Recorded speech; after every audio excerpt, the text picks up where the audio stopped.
Good morning. Y'all can face that way. We can see ourselves. See, somebody come over here by me. Hi, everybody. Let's put up a little bit more pencil, Jeff.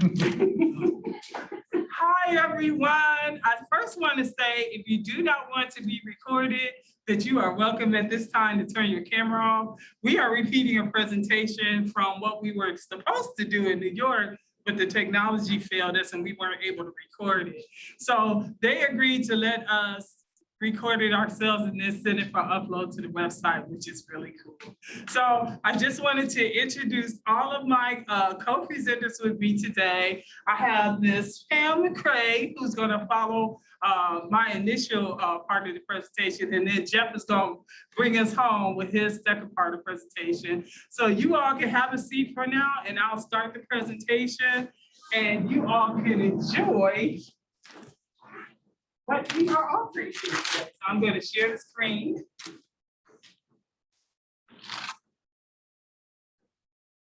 Share. Awesome. I'm going to hide this little floating device. All right. And then from the beginning. Awesome. So this is the Learning Ideas Conference that was held in June 15th through 17th in New York at Columbia University. And our presentation was entitled Creating Affective, Collaborative Adults, Teams and Groups Guided by Spiral Dynamic Theory. And you all were given a copy of the article, which I'm sure everyone read, right? So you're ready with a boatload of wonderful questions following the presentation. So our agenda is going to begin in 3 parts. The first part, where I'm going to talk about affective collaboration, spiral dynamics in adult learning and development.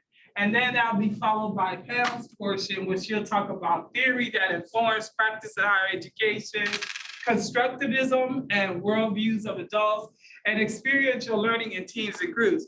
And then Jeff is going to talk about using innovation and technology in graduate education, which is really interesting because that's the chapter we're covering today for this module. He'll also talk about diversity as additive social context, and then adult life experience and leading groups. So you all know who I am. That's a little bit of my bio. And I attended a conference this summer here in San Antonio. I think it's University of San Antonio. And so one of the presenters had this quote that I somehow never heard before, but I thought was so apropos because of the role that Benjamin Franklin plays in the history of adult education and his creation of the juntas. But he says, tell me and I forget, teach me and I remember, involve me and I learn. And that's the epitome of adult education. So our focus is what I consider to be this emerging pedagogical approach of affective learning and teaching in adult education. So when we talk about affective, we're talking about something being impacted by or influenced that such you produce emotions, moods, feelings, and attitudes. And we talked about in our class philosophical orientations in terms of what people use to determine their worldview and to interpret and negotiate the world as it relates to truth and reality. Now, when you think about effective, essentially these are actions that produce desired results or effects. So when you talk about affective adult learning in higher education, we're talking about involving us in more holistic ways in our learning and experiences. Now, affective again means to influence or to produce a change in something or someone. Like here in this little cartoon example, it shows pollution negatively affecting the environment. It almost suggests that the environment is a living thing and that this phenomenon of pollution has affected its mood, its being, its emotions, and its present, representation. So essentially saying that the earth got sad because of the pollution. In the case of effective with my lovely avocado, avocado is an impact or change or result that essentially you plan to occur. So exercise and healthy eating have positive effects on health. Now, when we talk about adult learning theories, there's a variety of ways of knowing. And this kind of creates a spectrum. We talked about philosophies, but there are also associated theories to adult learning. You see the ones we have here range from behaviorism, humanism, cognitivism, social cognitivism, and constructivism. We kind of privilege the latter part when we talk about affective knowing. But as you know, most of these theories, they're not in isolation. A lot of times you can see elements of humanism that may be a part of behavioralism. Or you can see social cognitivism being associated with constructivism. And we just had Rick do a wonderful presentation for us about construction and deconstruction in the postmodernist philosophical orientation. So when we talk about spiral dynamic theory, I think it's easy to describe it or appropriate to describe it as a constructivist, memetic type of theoretical framework. It was introduced in the early 1970s by psychologist Claire Grace, who actually was a professor at Union College in New York. And he initially called it the emergent cyclical level of existence theory, the acronym ECLED. And it's a model of adult psychosocial development. His protege subsequently shortened that name to sorts and called it spiral dynamic theory. But it's actually Claire Gray's work. Spiral dynamic theory framework uses a color-coded mnemonic device of evolving ontological worldview constructs. Let me grab my water. Sorry. It's a framework of hierarchical adult thinking that progresses from very simplistic to more complex neuropsychology and problem-solving capacity. The framework has applications in 3 domains: the individual, the organizational, and societal. And as one makes advancements on the framework, you oscillate between individualism and collectivism. Spiral dynamic theory is uniquely open-ended cognitive development model of evolving units of culture that we call memes. No open-end stage or no end stage of adult development is a part of this framework, similar to what you see with Maslow when he tries to reach self-actualization. Spiral dynamic theory holds that adult development is an open-ended process. We don't peak in our cognition at age 35, which a lot of biological models hold. Spiral dynamic theory is a comprehensive theory of adult development that examines ways of thinking and deep value systems or worldviews. It does not explain personality traits. It does not relate to IQ or any kind of intelligence quotient instruments. It's a research conducted primarily with healthy, normal adults. So we're not looking at abnormal psychology. When we talk about levels of values, we have all of us these kind of surface values that we don't have any problems with people knowing about religious belief, obeying societal laws, and conscious common sense norms. We all have these surface values. But below the surface values, we have these hidden values. So I don't know why this room always gives me scratchy throat.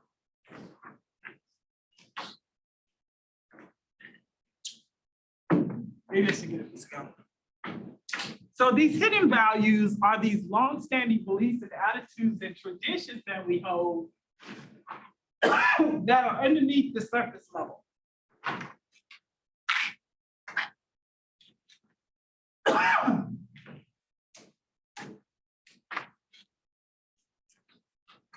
Come on, Mental, say that.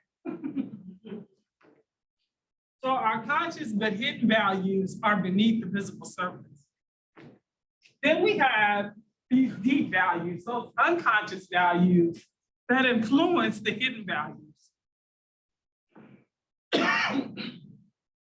And those deep values is where we find our memes. And so, memetics is a theory and form of academic study holding that mental units of culture direct human behavior within social context. Memes operate and transfer through non-genetic human imitation. Now, memes mirror the biological gene construct because it uses this procreative process that we consider to be replication, variation, and natural selection. Very Darwinian nature. And we think about some of our philosophies that are Darwinian privileging, memes would find a place there. And these natural selections of these memes try to remain relevant in order to evolve.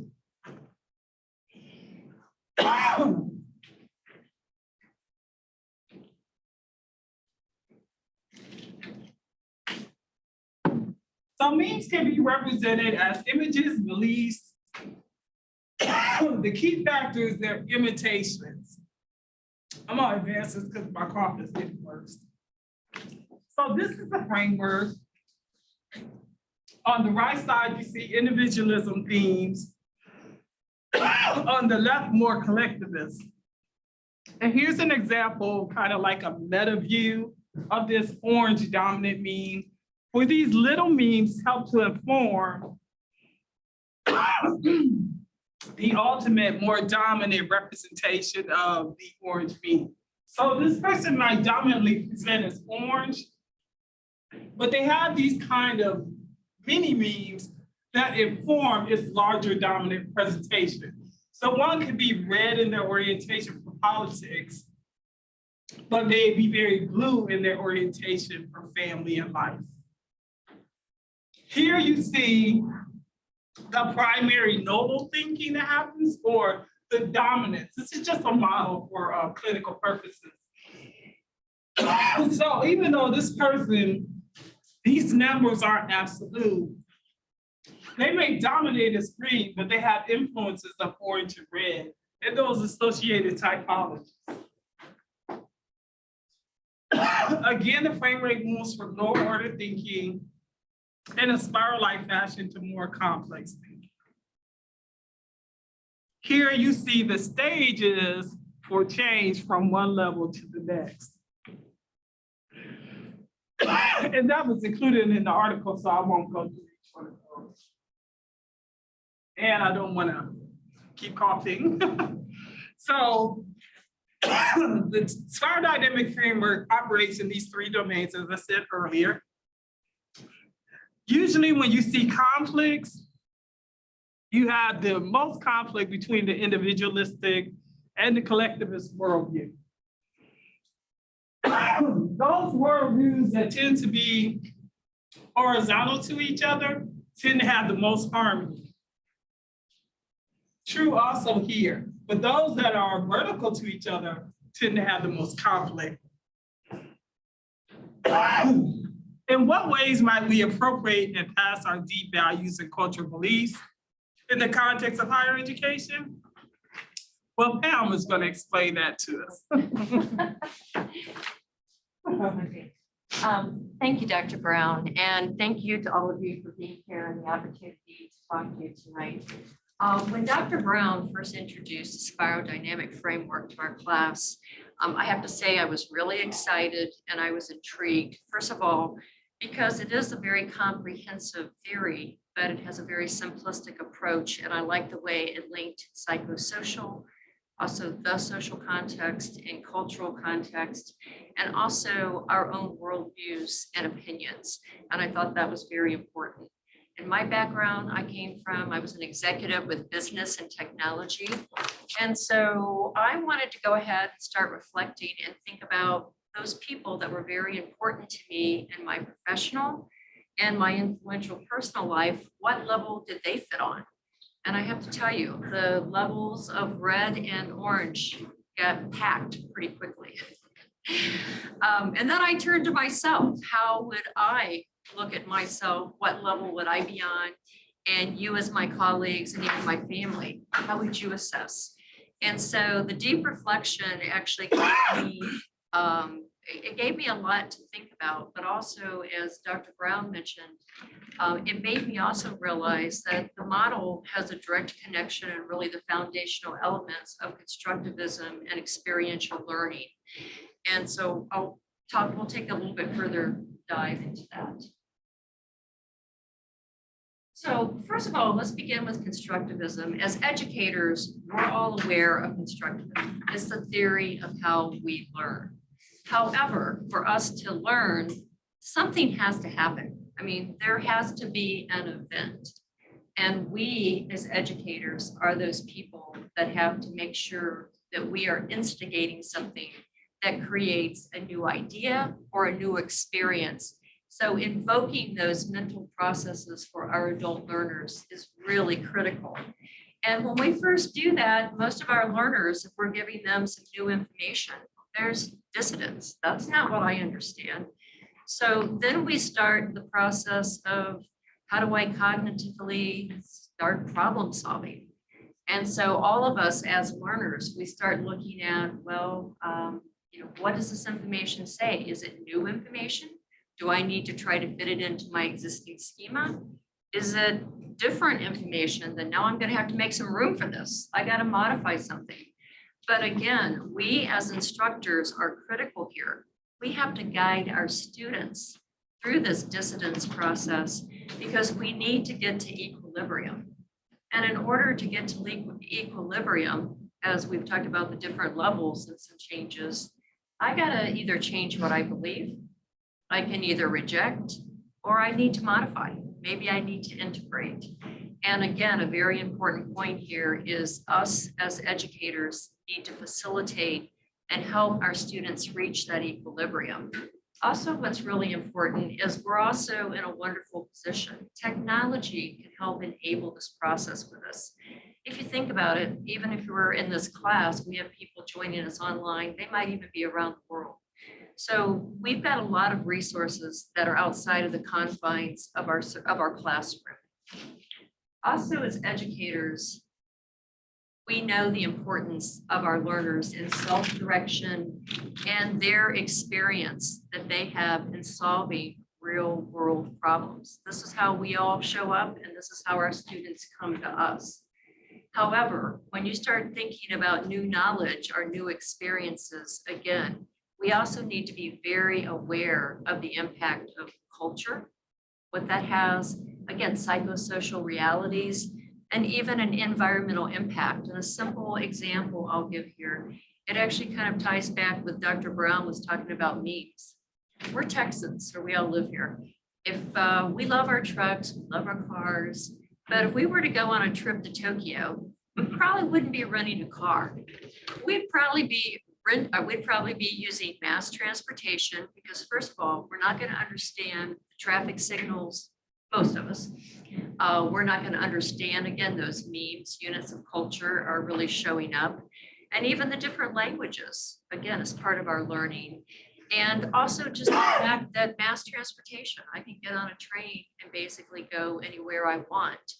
So I can guarantee you, I may not be used to that, but when I leave Japan or you leave Japan, those social and cultural influences are going to be affecting our learning process. We may come back and say, okay, I live in San Antonio. When are we going to get that high-speed train going to Austin? Or when are we going to get that going from the airport?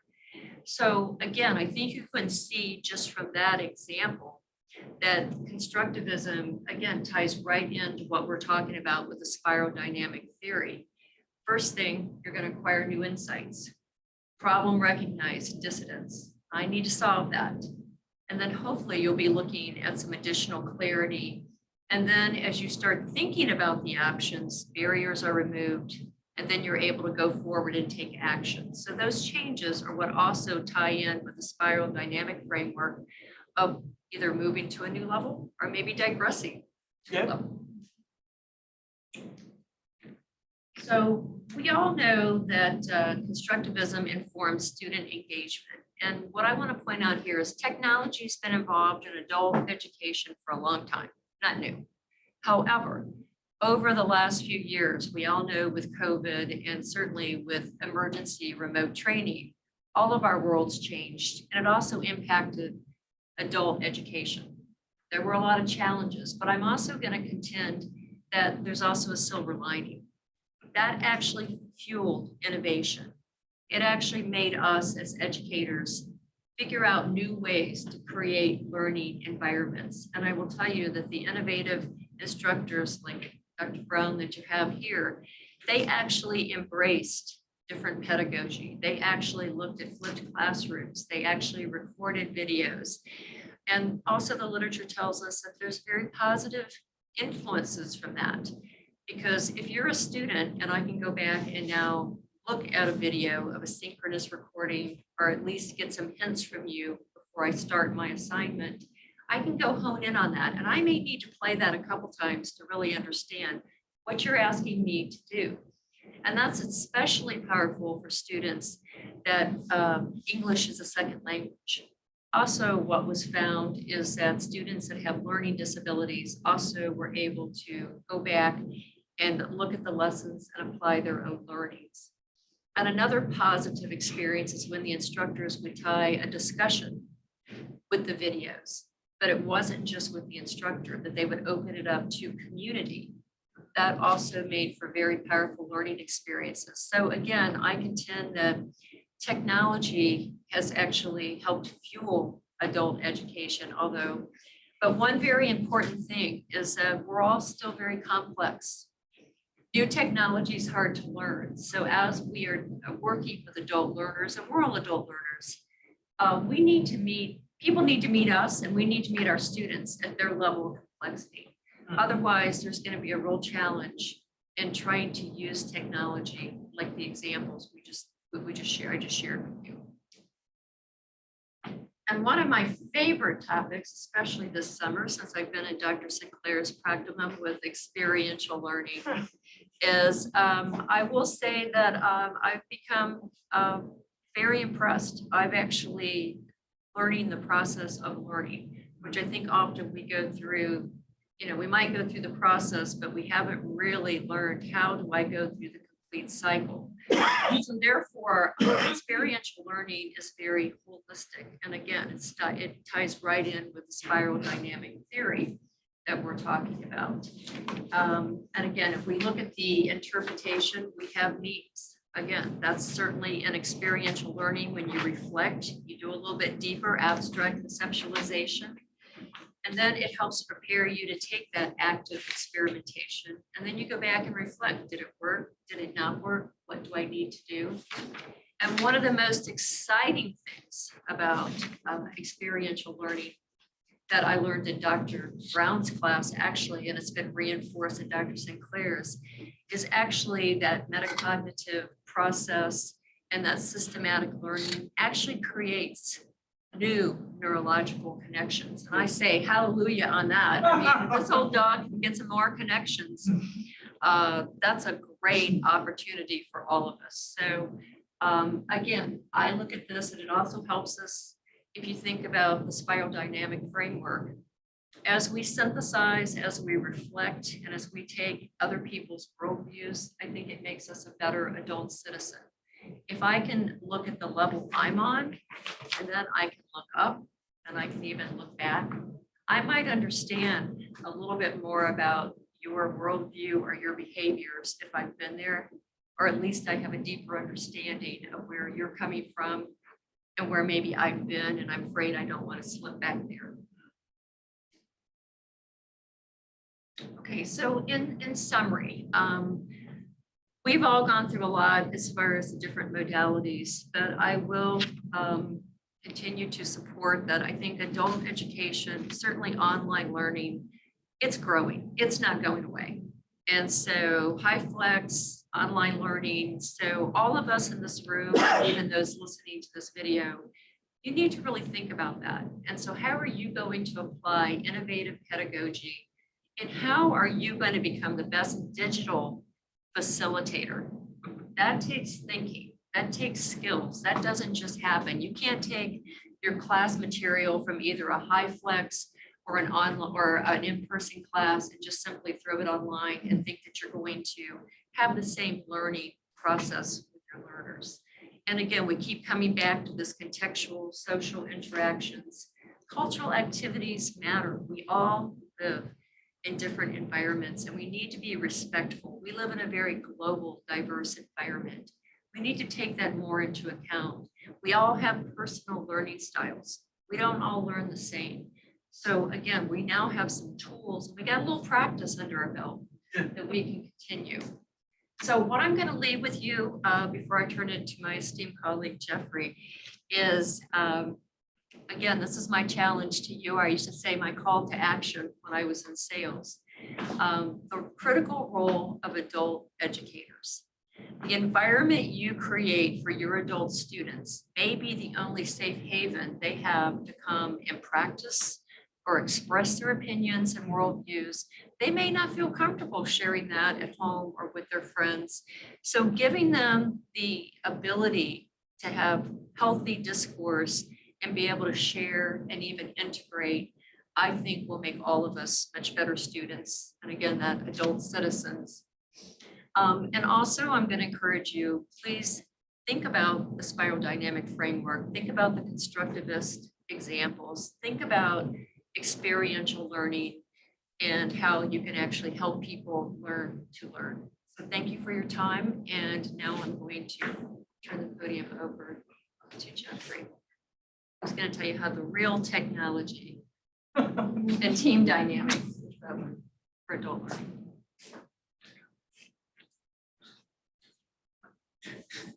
Thanks, Pam and Dr. Brown, for a good segue into coming to speak about innovation and the tools that we'll use as adult learners. My background, I am a veteran, retired Air Force, and I consider myself a lifelong learner. I didn't do that until I started going to school here at UIW, but I really do consider myself a lifelong learner and coming in contact with different people. Because when you come in contact with different people, you're going to learn their culture, you're going to learn their language, you're going to learn their lingo, and you're going to learn their mannerisms. So that's kind of where I come from. I will start this off with talking about the innovation in technology and graduate education. So as Pam alluded to earlier, the educator has to take firm control of the classroom. And that goes for whether you're in person or whether you're online or whether you're doing asynchronous after the fact. So what we find is Miriam and Barima define the affective student as one that has the human phenomenon, the moods, the attitudes, and then it comes with a collective embodied learning skill set that each of us as students have. I'm going to speak to you as the student, your peers. The other two are educators. I'm still trying to get there. And so, and that goes on to the professor having to understand the student themselves and their culture. So that's where the diversity comes into it. And diversity doesn't always have to deal with, your color, your language, but it's being flexible. I can't make it to class on time, I'm running late. So you reach out to someone that you met in class that is not of your culture or your race or your age group. And you reach out to them as a lifeline and say, hey, can you let the professor know I'm running late? I think that happened today. So moving forward, the worldviews of a graduate student within a team setting. You gotta have relationships. You're gonna have the conscious and the non-conscious lens, but you have to remove your blinders and treat everyone equal, both online and in the classroom. I'm excited today or tonight because this is the first time I've been in a classroom in a long time. I think the last time I was in a classroom, I was with Luciano. 2019, 2020, right? And so, and I use Luciano because that increases my aperture of understanding another individual, culture, race, educational level, all because we're challenging ourselves to be excellent within a team setting.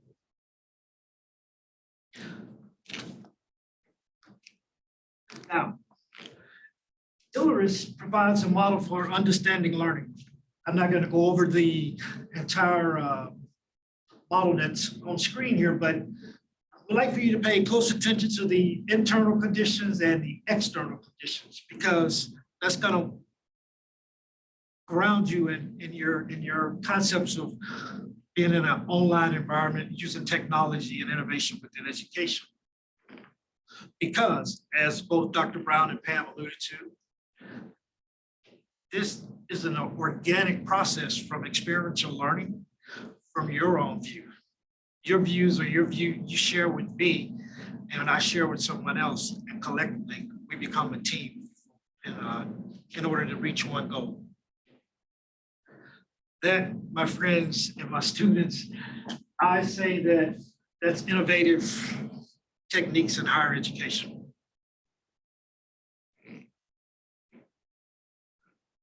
The spiral dynamic oscillating depiction here, it's going to lead me to a case study, so to speak, about myself. Being in a classroom. It was this same classroom, I think about 2019, 2020, that I sat in the classroom and I sat by different students, international, domestic, first time generation students, minority students. And what I found was, through a piece of candy, my brother from Saudi Arabia and my other brother from Uganda, we all became good friends. And I think they leaned toward me more or less because I was a veteran and kind of like being in charge, so to speak. But I had to remove that because I'm in a school setting and I wanted their inputs. I mean, yes, I'm an American, but I still want your inputs because you have a holistic view that's totally different from mine. And so through that, we used the spiral dynamic theory chart to oscillate, to go up and down. There was flexibility. And to this day, I'm still in contact with them to understand each other as far as the spiral dynamics theory.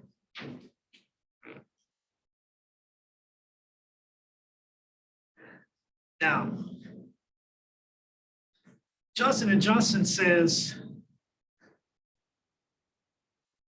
within the spiral dynamics theory and meeting goals, we need to be able to create problem solving, which is, deconflictions, and we're going to have disagreements, but we still have to get along. And as professionals, we need to be able to do that.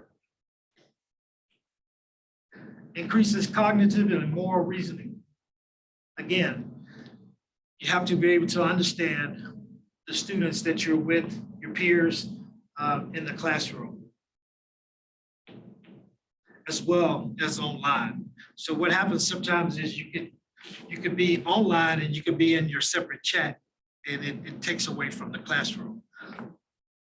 Even though we can't see it, but it does take away. That leads me into talking about the net etiquette rules that go along with being online and being in a classroom environment. I always like to say, be professional. You're gonna have anxiety. I had anxiety probably about 30 minutes ago. But I went back and I got my identity, and that's what you have to do within the net etiquette. You have to be polite. You all are being polite in this environment, and my fellow peers are being polite in an online environment.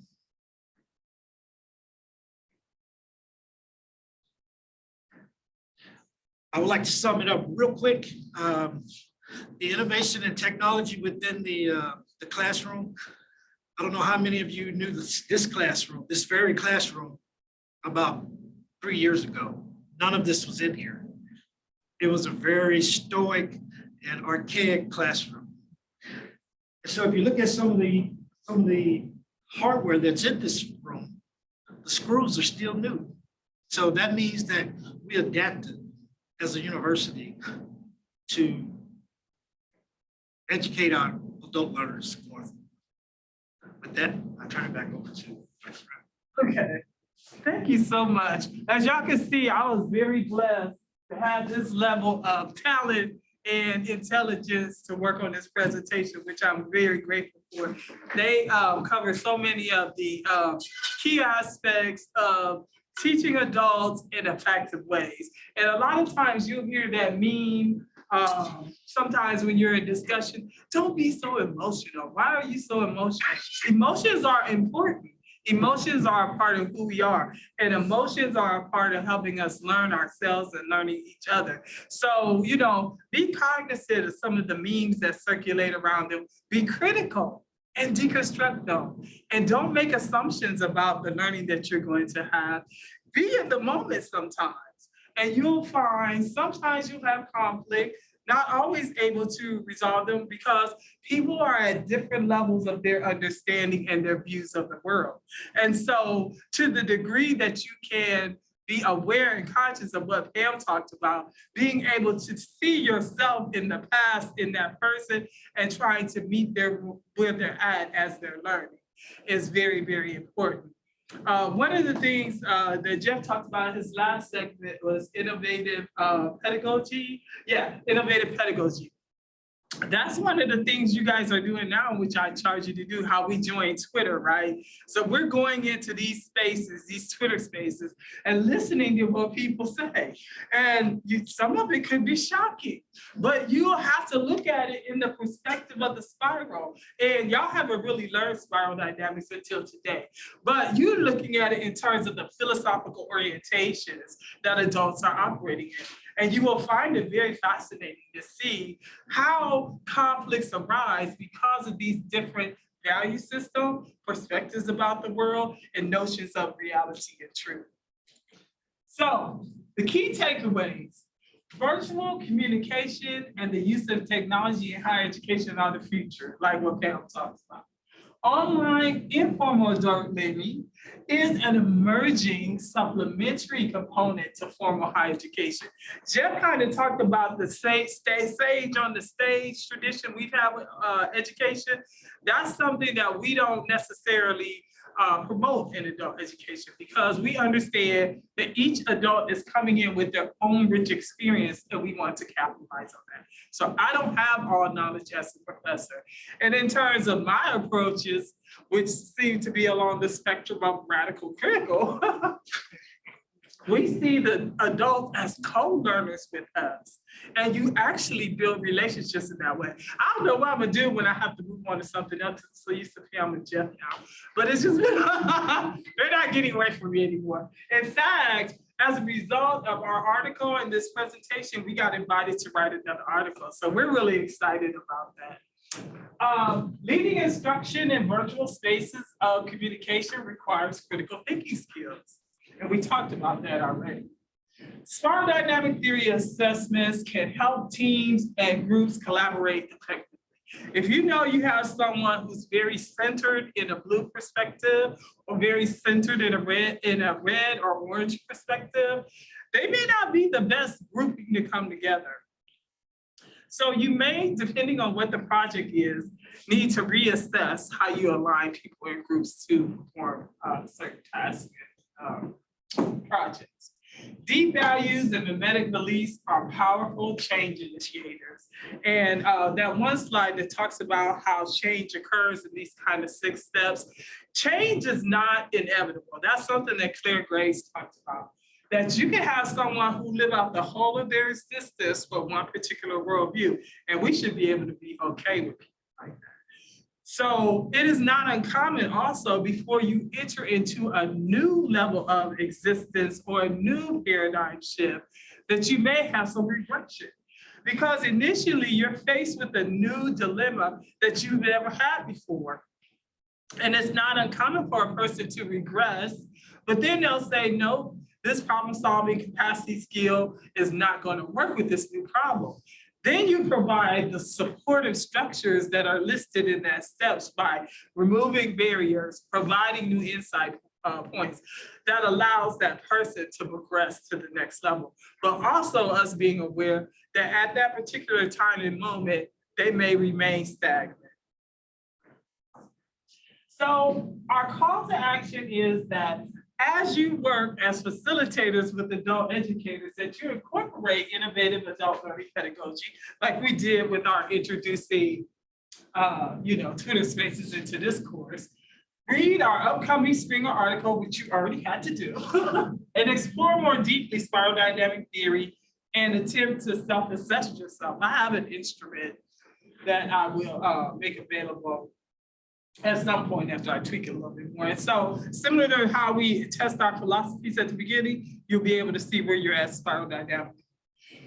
And also follow, like us on Twitter and LinkedIn. So with that, that's the end of our presentation. Are there any questions or any comments? Yeah, okay, thank you. I have a couple of questions. Sure. Your spiral dynamic theory, very new to grad school, so I'm like still in the beige. So my questions are kind of. No, you're not in the beige. You are I not. have 3 questions actually. 2 are very just, straightforward answer, which is I've read when you talked about spiral dynamic theory last semester a little bit, and then I was reading this. And so I just wondered the letters that are after the colors, like AN after beige and BO after purple, what are those? Yes, so this first letter represents the kind of neuropsychology you have, and then N is the kind of problem you're facing. So in order to resolve N type of problems, you have A type of neuropsychology. When you get a new kind of problem, an O type of problem, you would need to develop a B type of neuropsychology. So it's a kind of constant permutation. So I hope I'm not getting these mixed up. A psychology, N problem resolved, then B problem comes, or you're introduced to another problem that requires a B psychology to respond to the O problem. So, so it's designed to show you, this is a neuropsychology, this is the problem. You get a new problem and it requires a new neuropsychology to resolve it. So it speaks to your capacity to problem solve a particular problem.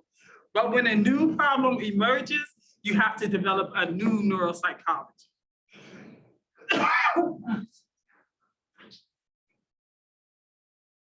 Did you have another question? Okay, thank you. Yeah. So much. Okay, that helps. You mentioned earlier when you were talking, you said that there's no peak, like self-actualization. Like you said at 35, there's no peak or whatever. So does that mean that there's no peak at all?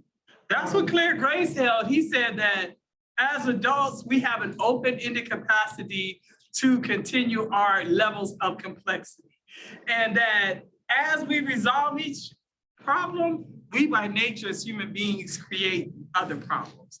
So it's similar to what you asked me about the letters, that as we resolve problems, we create new ones, and we need to develop a new neuropsychology in order to resolve that. That's why you keep on with the never-ending capacity for complexity, growth, and development. He felt like there was no peaking of adult development. And as I said before, most books that deal with biology at one time, even those are starting to walk it back, indicate that human cognition peaks at 35. But we're seeing, because of seniors who remain engaged and the boomers getting older and finding things to do, whether it involves lifelong learning or more informal learning. So there is this human capacity to continue to expand what Pam talked about, our neuroplasticity and our mind's ability to create new connections, indicating new learning for us as adults. So is it that your neuroplasticity could, instead of 35 be a peak, maybe now it's 75 is a peak? From what I'm seeing, I think, because it's a biopsychosocial system framework, right?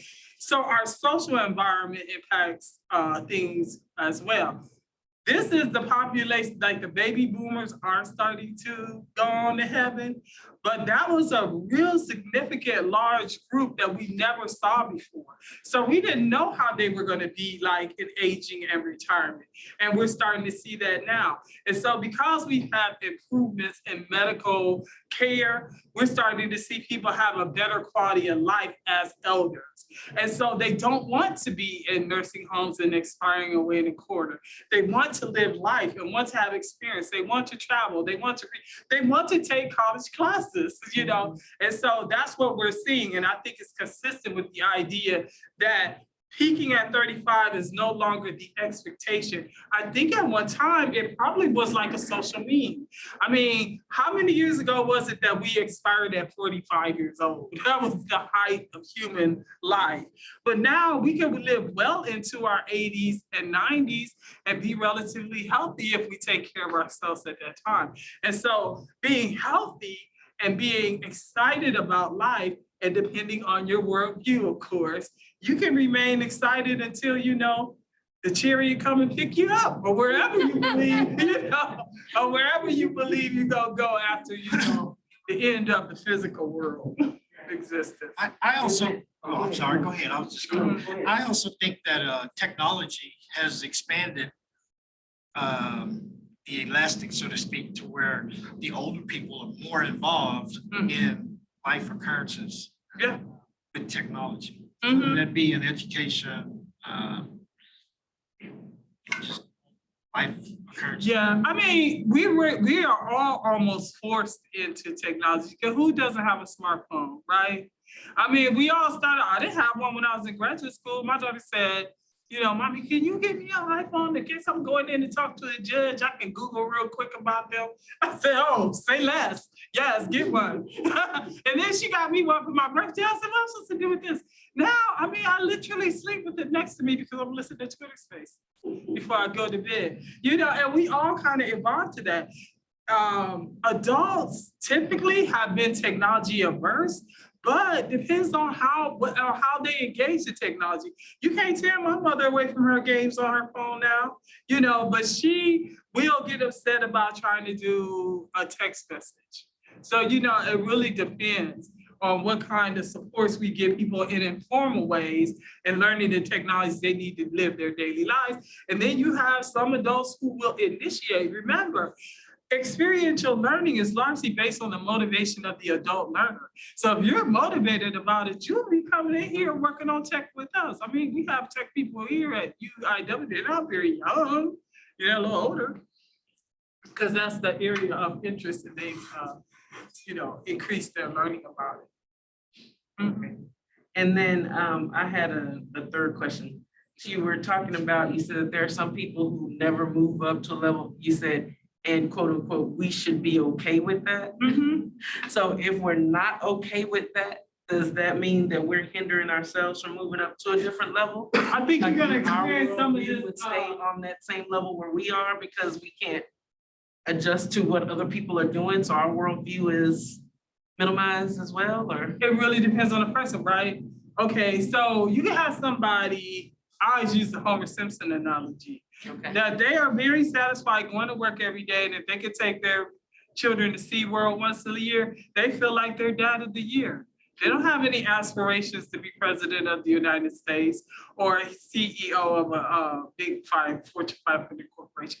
We have to be okay with that. You can't say everyone has to achieve these lofty, subjective goals of what makes you a valuable person in the world.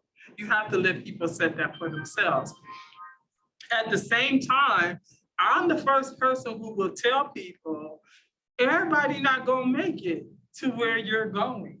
And you have to be okay with that. That's when we get into the adulting part. We want to sometimes control the destinies of others, especially when we care about them, but we have to set the reality that that's not your role you know, because if you do, you're looking at blue, right? When you look at dogmatic absolutism, where people become authoritarian and they feel in their mind for the betterment and well-being of you and everyone else, I have to control what you do. And I could do that through rules.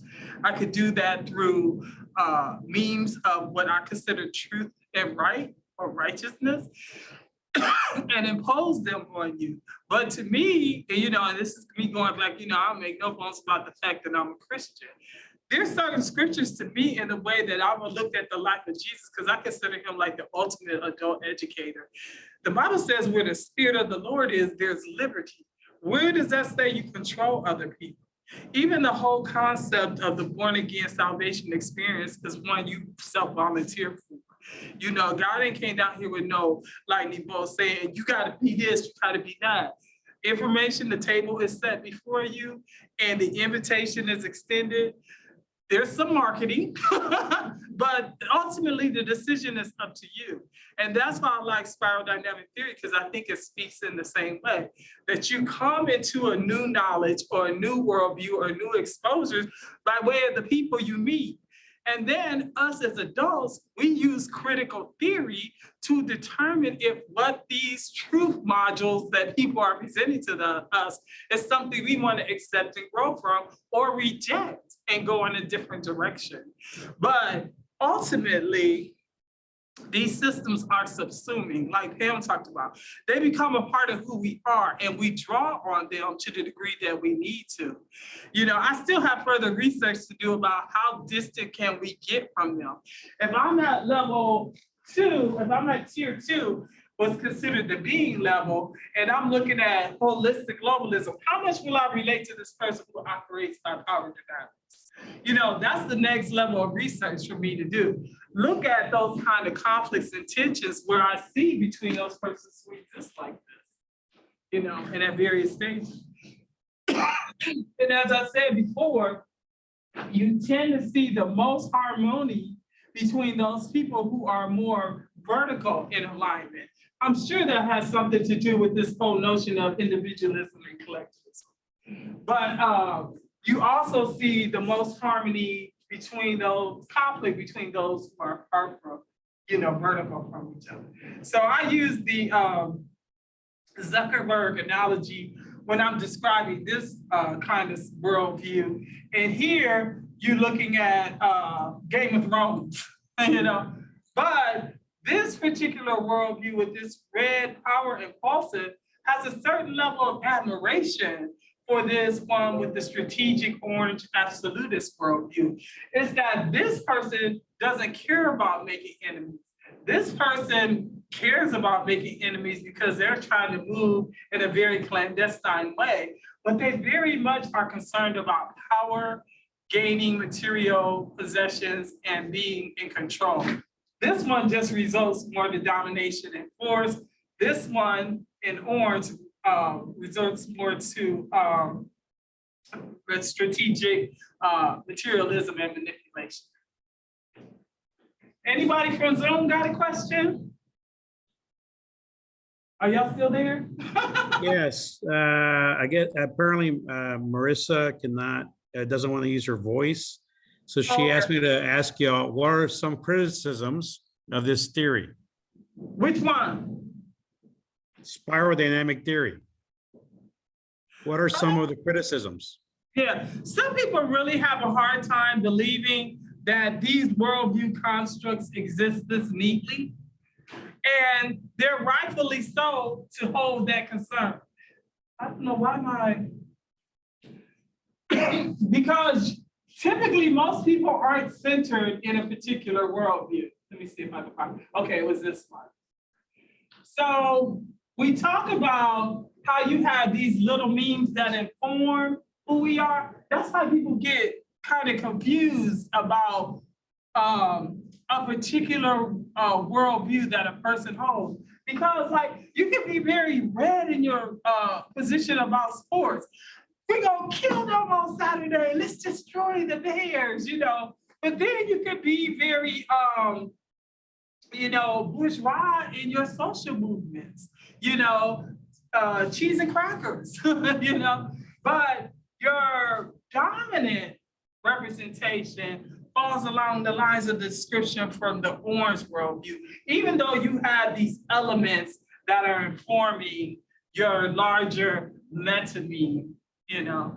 So some people have a problem of, you know, believing that these worldview constructs exist so smoothly, or that they themselves are assessed to have that particular positionality. Say, for example, a person believes that all of your life is predestined and you have no control over it. You may be more blue oriented and think, well, whatever's going to happen to me is going to be a function of what God wants to do. And so that particular person would have a hard time with someone who believes that you kind of are the captain of what happens, that you have control. And that might be more present among the person here, or even here. So if you hear it blue and you say, well, I'm gonna do, you know, with the Lord, whatever he let happen. And so you may not engage in some activism that might allow you to have the results that you need to see. You know, you might say, for example, go vote and hope that the best happens.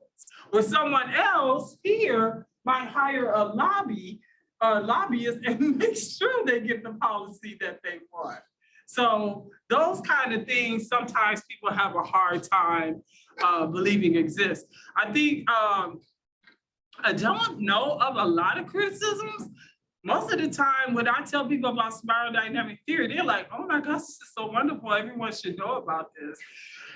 I always kind of slick, jokingly say, spiral dynamic theory explains everything that all the theories just didn't get done. Because ironically, Maslow was a friend of Claire Gray's. And he talks about, and I think I wrote about in the article, how when he met Maslow, he was getting laughed out of the APA meeting with his theory of, you know, the hierarchy. And because of that experience, Claire Grace is very adamant about making sure that when he did present this, that was strongly undergirded by empirical research and study. But he didn't publish a lot. That's the only thing. He had all of these unfinished manuscripts. And so I've just like read just about everything that he's produced. And so that's why I feel very excited and confident. And his proteges, I was taught in their workshop in California about spiral dynamic theory. And I felt a lot of times I could talk some of the workshop. But one of his proteges, which was Chris Cohen, who was one of the co-authors of the book Spiral Dynamics, we became kind of like fast friends, and I would email him about stuff that were going on out in the political sphere, you know, with the election of Obama and when he was running for office. And when I was down in Chile, I was really excited to tell him how I used it for my study. And I came back and found out he had got pancreatic cancer. He went really quickly, I think 5 months. But I did a dedication to him in my dissertation. So hopefully he's in heaven and got to look down and see my dissertation. Any other questions? All right, guys, well, I'm gonna close it right there. And thank you, Zoom room folks, and everybody that we can share this with our colleagues.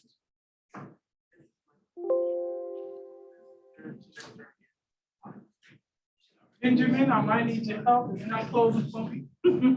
Oh, there it goes. So we're gonna stop recording, just stop sharing.